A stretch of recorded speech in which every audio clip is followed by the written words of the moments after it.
Movers, what's going on with you? Hope you're doing well. So I want to talk to you about something that's very important to me and should be very important to you. Do you realize that every one of us get 24 hours in a day, 7 days in a week? Same amount of time every day. Think about it. Most people sleep 8 hours. Then you work 8 hours. That gets you to 16. That means you have 8 hours left of your 24. And depending upon what you're doing in that, you got to think about eating with your family, et cetera, et cetera. So let's say you add an additional 2 hours to that. You see where I'm going? Now you're at 18 hours. That leaves you with 6 hours left. 6 hours to try to do a lot of things and make a lot of impact. And so because we all get the same amount of time in a day, in a week, and in a year, I want to ask you a simple question. How are you maximizing your time? Some of us, we don't do an entire 8 hours every night. Most of us, we do better off 6, right? No matter what that is, at the end of the day, you still have some time left over from your sleep and from your work. What are you doing with that extra time? Let's factor in the 8 that you put in on a job. Some of you may say it's 9 or it's 10. Regardless of what that time frame is, the question that I asked at the beginning, I still ask now. What are you doing and how are you maximizing your time? Here's the fact of the matter. We all need to learn how to take advantage of the now. Yes, the now. N-O-W, the now. The moment you are in. I'm all about planning 3 years out, 5 years out, 10 years out. I believe in that, especially as a visionary, as a leader, as a mover. You ought to be thinking steps ahead of those who are trusting you for leadership, trusting you for mentorship. You ought to be thinking that far out. But even in that thinking out and that planning out, you still have to maximize your now, your N-O-W. What are you doing to maximize your now, your moment? The moment that you're in right now, what are you doing? How are you making this happen? When we make moves, we can't just make moves forwardly thinking. We're going to be making moves in our current matter, in the current situation. Because what you are currently doing will make and matter to what you do next. Yes, you're going to make mistakes. We all do. Yes, you're going to stumble. We all do. Yes, you may come up short. We've had that experience as well. The difference between us and others that as a mover, as a make mover, as a person who believes in making moves, not an announcement, I know that I have to get back up if I stumble and if I fall. And so do you. So I ask you again, how are you maximizing your now? How are you maximizing your moment? How are you maximizing your time? You do realize that it's not somebody else's fault if they're doing more in the same amount of time that you both have. Again, 24 hours in a day, 7 days in a week, same amount of time.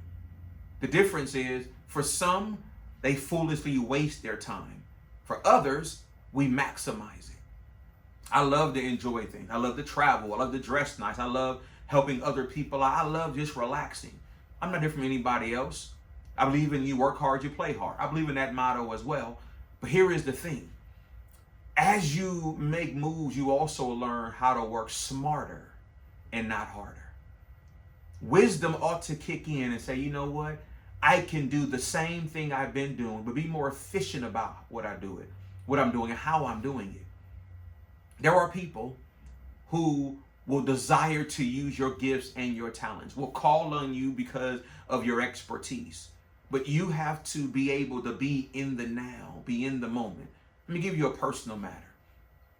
I do a lot of work through my phone. That's how I deal with clients. That's how I plan and execute. A lot of that is in the phone. Most of you are the same way. Your phone is your lifeline, right? For a time, I would be presently at dinner with my family at home, presently in the same room with my family. But the difference was that although I'd be presently, physically in the room, in the place with my family, with my wife and with my kids, the challenge was that I would physically be in the room, but I would be mentally and emotionally checked out doing something else because I would be in my phone working on something else and not maximizing, there it is, the moment. The moment. Now, if you were to ask me, I'm telling you, spend a lot of time with my family. We're enjoying ourselves, always hanging out. If you were to ask them, they would tell you, your daddy's there or my husband's there, but he's never really there. And then COVID hit. And I would never call COVID a blessing, because for many people, COVID has impacted your household and your family. People have lost loved ones. So I never will count that a blessing. But I will tell you that we've learned some lessons through COVID. I know I have. One thing I've learned is slow down. Smell the roses. Enjoy your family. Be present in the moment. As a result, I've now been able to see what I normally wasn't seeing. You hear what I'm saying? I would be in the room, but not a part of the conversation. Now I'm presently engaged. Why? Because I've learned to maximize the moment, to be in the now. That same matter, that same method that I use in my personal life, I use it professionally as well. When you're working with clients, they want to know that they have your undivided attention. If you have a scheduled meeting with a client or with a colleague and you're meeting with them, but you're always on your phone, the message you're telling them is that whomever I'm speaking to on this phone is more important than you. Now, we're together out of a schedule. We planned this day and this time to be in this moment, and yet you're checked out because someone or something in your phone is more important. Now get it. My motto is simple. I'm going to take 2 calls regardless of whom I'm meeting with. If my wife calls or my children call, I am going to excuse myself from that conversation and from that place to take that call because they're more of a priority. But barring that, unless I'm getting a repeated call from the same number, I need to respond to it, I'm going to ask the person or people I'm meeting with, will you please excuse me, let me take this call and see what's going on. Other than that, that phone's going to be turned over. In the moment, I'm there.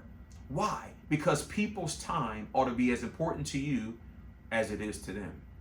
So again, the question must be asked, how are you maximizing your time? How are you effectively handling your now? What are you doing in the moment? Yeah, it feels good to accomplish tasks. It feels good to be able to help other people. I love that. But more importantly is that you want to make sure that you are not allowing moments to expire, moments to evaporate, moments to be missed because you're so forward thinking you forget to live in the now, enjoying the moment, looking up and realizing that, wow, time does not stand still for anyone. So make movers. As you go about your day, your week, your month, remember 24 hours in a day, 7 days in a week, most times 31 or 30 days, except for February, in a month, same amount of days in a year. We have the same amount of time. How are you maximizing the way you handle that time and that moment in your now? Because it's not someone else's fault if they get more done in the same time frame that you have. The difference is they're more efficient, they're more effective, and they're more intentional. Let's go make some moves. Let's go impact some lives. Don't worry about the announcements. If you make the moves, the announcement will make themselves. Go do great work. Blessings to you.